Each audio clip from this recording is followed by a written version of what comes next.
যে আমার বিশ্ববিদ্যালয়ের মেইন গেট। আর এখন আমি আমার ইউনিভার্সিটিতে এন্ট্রি করব অনেক দিন পর। আমি অনেক এক্সাইটেড। পরে আমরা আমার ইউনিভার্সিটির ঝাল চত্বরে চলে আসলাম, যেটা আমাদের এক কথায় আমার ইউনিভার্সিটির ফাস্ট ফুডের একটা বিশাল রাজ্য। এখানে অনেক ধরনের ফাস্ট ফুড পাওয়া যায়। এরপর আমরা খাবার দাবারের উপরে ঝাঁপিয়ে পড়লাম। প্রথমে ঝালমুড়ি আর আম্মাখা অর্ডার করে নিলাম, যেটা আমার ইউনিভার্সিটির অ্যাট দিস মোমেন্ট সব থেকে হাইপে আছে। তো ঝালমুড়িটা আমার বোন ফার্স্টে ট্রাই করে বললো কেমন হয়েছে, বললো তার কাছে অনেক ভালো লেগেছে। আর ঝালমুড়িটা আসলে অনেক মজা। আর আম্মাখাটাও মোটামুটি ভালোই ছিল, একটু টক মিষ্টি সব মিলায়ে আম্মাখাটাও ভালো ছিল। তো যদি কম্পারিজন করতে যাই তাহলে ঝালমুড়িটা বেস্ট ছিল।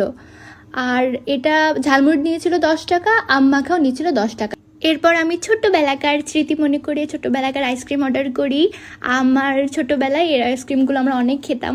তো তারপরে আমরা চা অর্ডার করি, যেটা আমার ফ্যাকাল্টির সামনে খুব ফেমাস একটি চায়ের দোকান আছে।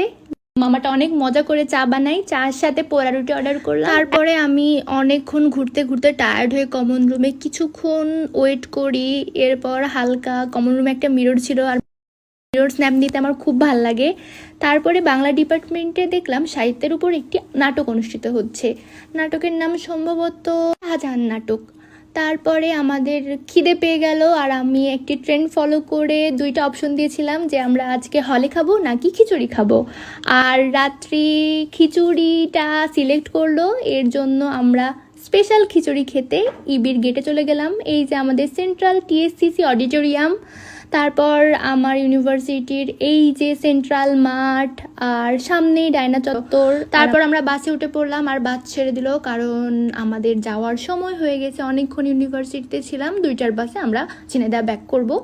তো আজকের ব্লগ এ পর্যন্ত। আজকে অনেক কিছু ট্রাই করেছি, অনেক কিছু করতে পারিনি কারণ সময়ের স্বল্পতা, আর শরীরটাও বেশ ভালো লাগছিল না।